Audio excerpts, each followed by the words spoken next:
आगे बढ़ते हैं। अब पढ़ते हैं बर्तनी। क्या है ये बर्तनी?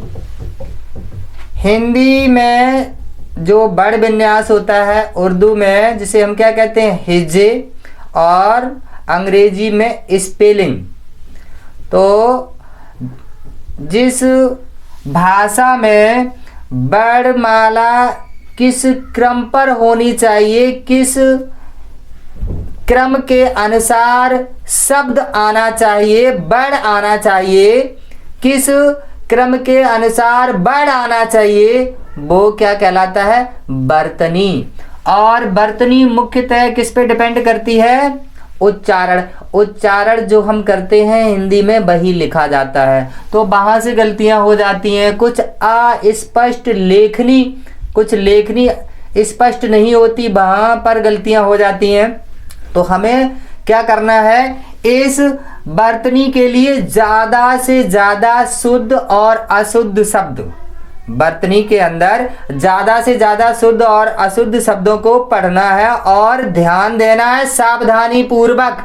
अब होता क्या है, ये लिखा है क्या, आपके विकल्प दिए गए होंगे और पूछा गया होगा निम्नलिखित विकल्पों में से शुद्ध बर्तनी छांटिए। 4 शब्द नीचे दिए गए होंगे और उनमें से आपका एक सही होगा व्याकरणिक दृष्टि से, तो उसको आपको छांटना है। तो क्या श्रृंगार, अभी तक हम क्या इस तरह का पढ़ते आए हैं, लेकिन ये गलत है। श्रृंगार कैसे लिखा जाता है? ये आपका हो गया श्रृंगार, ये गलत है। हम क्या लिखते हैं? उज्ज्वल। और होता क्या है? उज्ज्वल।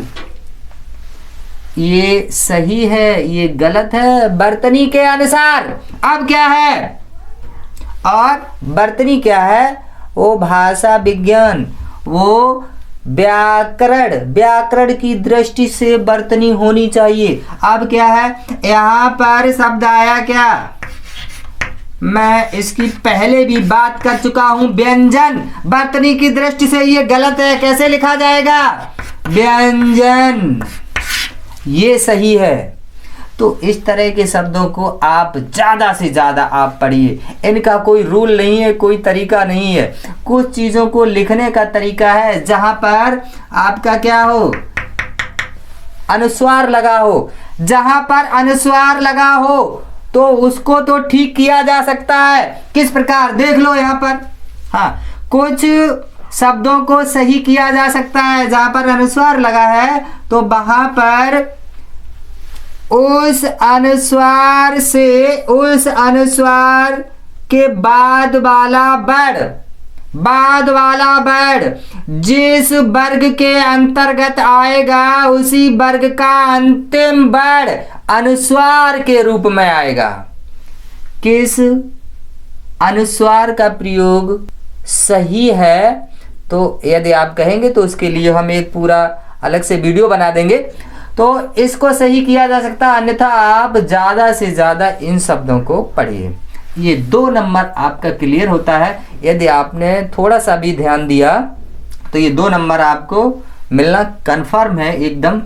और बेटा मैं एक चीज़ आपको बता दूं, ज़्यादा से ज़्यादा आप, मैं पहले भी बता चुका हूं, ज़्यादा से ज़्यादा जो अनसॉल्व्ड पेपर हैं, जो कई वर्षों के प्रश्न पत्र आपके पास रखे हुए हैं, उनको लगाना शुरू कीजिए। जितना टॉपिक आपका कंप्लीट हो चुका है ग्रामर भाग में, चाहे वो 10th के हों या 12th के हों, तो कम से कम उनको तो पूरा कीजिए।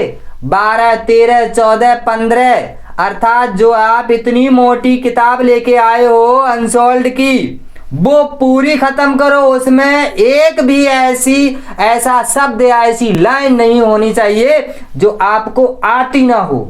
क्लियर, वो तो कन्फर्म है, आपको आना चाहिए।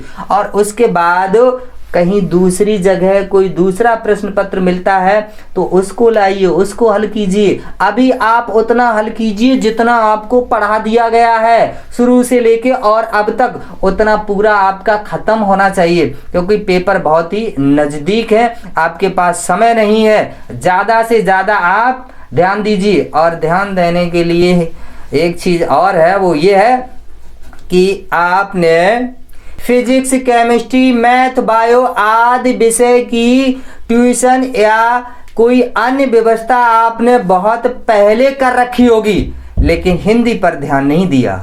तो हिंदी पर ध्यान नहीं दिया, और हिंदी एक ऐसा विषय है, मान लीजिए आपके मैथ में 98 आ गए और हिंदी में आपके 78 रह गए या 80 रह गए, तो मार्कशीट बिगाड़ दी हिंदी ने। कोई भी विषय कम या ज़्यादा नहीं है। आप इसको पढ़िए, आप इसको पढ़िए और ध्यान से पढ़िए। मैं समझता हूँ कि जब आपके मैथ में 98 या 100 आ सकते हैं, तो फिर हिंदी में 90 से कम क्यों रह जाती है? क्या रीजन है? मैं बताऊंगा आगे रीजन क्या है। ये क्यों आप यहां तक नहीं पहुंच पाते हो? बहुत छोटे छोटे कई कारण हैं। मैं बताऊंगा आगे आपको कि यहां तक आप क्यों नहीं पहुंच पाते हो। बहुत अच्छा करते हो तो कहां तक पहुंचते हो? 85 या इससे एबव, इससे ऊपर आप क्यों नहीं पहुंचते हो? हिंदी में, अन्य सब्जेक्ट में तो आप पहुंच जाते हो। ठीक है।